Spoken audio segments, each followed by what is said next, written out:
After beating each other up for the last week or so, the Rockies and Giants head into the final month of the baseball season neck and neck in the National League wild card race.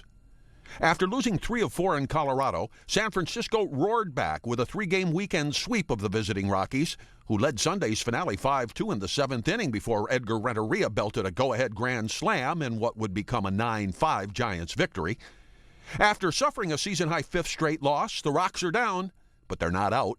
I think that we have to put everything in perspective and not just what just took place in this ball game, and that is the fact that obviously we punched at them over in Denver, and they punched back, to their credit. And while the wild card is far from settled, there was a palpable sigh of relief in the Giants' locker room.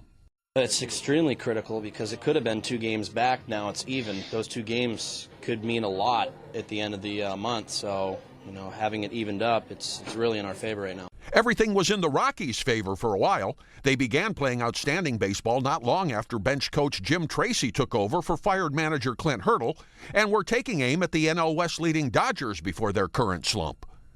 There's at least one guy in the Colorado dugout who sees a tight race as a blessing in disguise. We want to make this thing interesting. We want to play meaningful games, all the way through. That will make playoffs.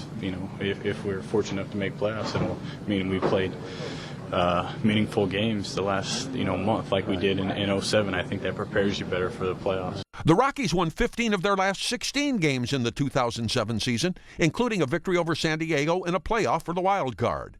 That momentum carried over into the postseason when they swept both the NL Division and Championship rounds before getting swept by Boston in the World Series. The Rockies returned to action Tuesday night against the visiting New York Mets, while the Giants picked back up Tuesday evening with a road game against the NL East leading Philadelphia Phillies. Jim Bell, The Associated Press.